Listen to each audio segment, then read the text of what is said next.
kind, helpful, joyful, patient, loving.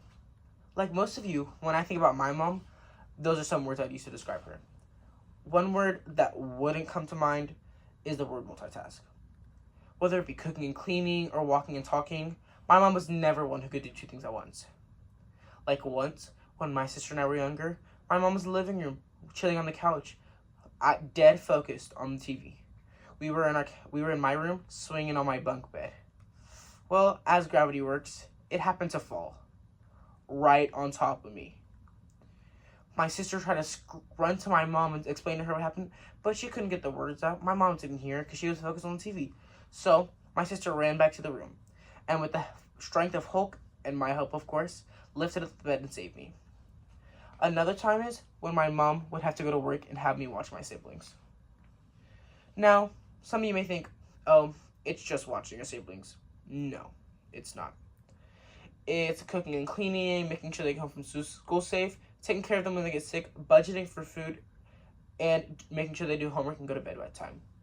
This would leave me to cram all my work at night and have my anxiety levels through the roof at the ripe old age of 8. But I'm not the only child who went through this. On July 1st, 2023, the National Library of Medicine published an article titled Parentification Vulnerability, Reactivity, Resilience, and Thriving, a mixed method systematic literature review that says about 1.3 and 1.4 million children in the U.S. go through parentification each year. That can also be said as 1 in every 30 kids ages 8 through 18 go through parentification each year. Think about that, teachers. That can mean at least one of your students goes through parentification. The parentification of children is bad. Today, let's dive into why parentification is such a bad thing. First, we look at the problems of parentification of children, then the causes, and finally, the solutions and how we can fix this national problem. Now, I'm not saying don't give kids responsibility. That's not the problem. The problem is giving kids your responsibility. The responsibility of an adult is just that, adult responsibilities. Their responsibilities should not be placed into the lap of the child. Some of the problems associated with the parentification of children, according to Liberation Healing Seattle, are consequences to the child's well-being and early life development. The child can experience heightened stress levels, and the child may struggle with issues related to boundaries and identity formulation. First, I would like to explain why interfering with or harming a child's early life development can be profoundly detrimental. The U.S. Department of Health and Human Services says early childhood, particularly the first 5 years of life, impacts long-term social, cognitive, emotional, and physical development. Healthy development in early childhood helps prepare children for educational experiences of kindergarten and beyond. In other words, parentification can leave lasting wounds in the child's emotional well-being, as the overwhelming responsibility placed with them at such a young age can deprive them of the safety, nurture, and carefree experiences essential for healthy psychological development. This can cause lasting scars, not only through childhood, but also carries well into adulthood. While we can continue to discuss the mind, let's go into something a little bit more concrete. And we can discuss how the roles in a parent and child relationship and how they blur and shift during parentification. Like most of you, if my mom were to tell me something, I would hop to right before I got in trouble. But what if the responsibility of that and more was already there for you to do, or your entire life crumbles and falls apart? During parentification, the boundaries between parent and child are tested and pushed, and in some cases even reversed to where the child ends up taking care of his or her parent rather than the parent taking care of them.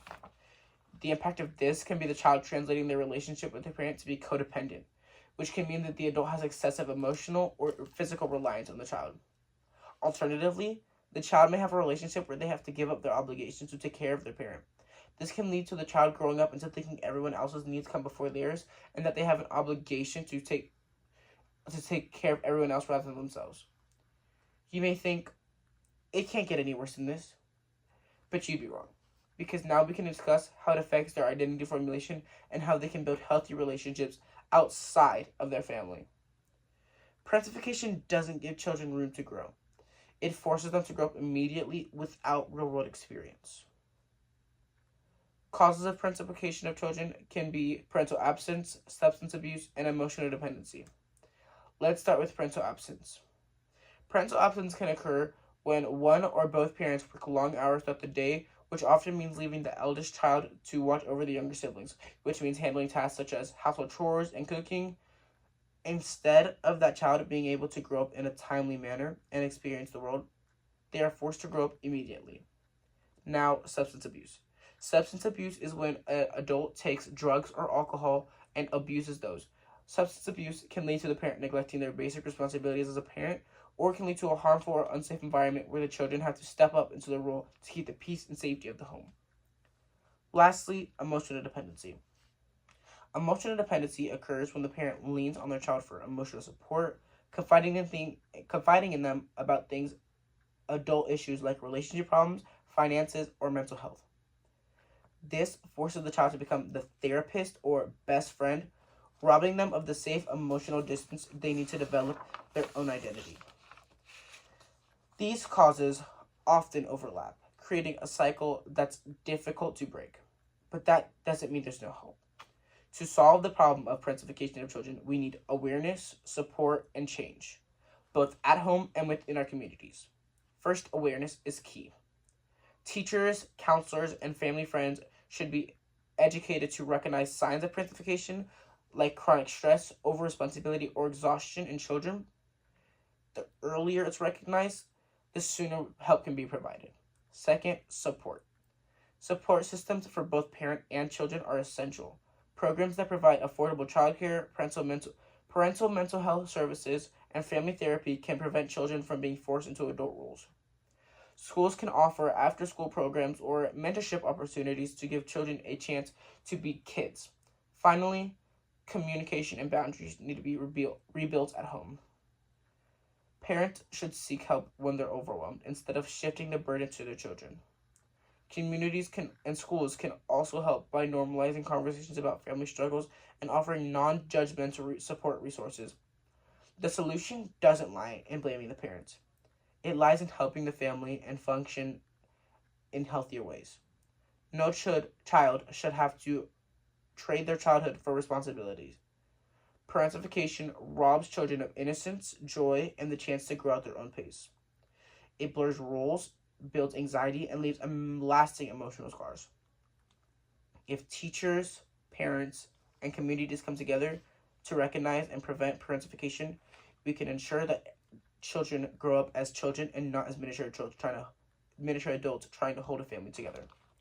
Because every child deserves to be cared for, not to be the caretaker.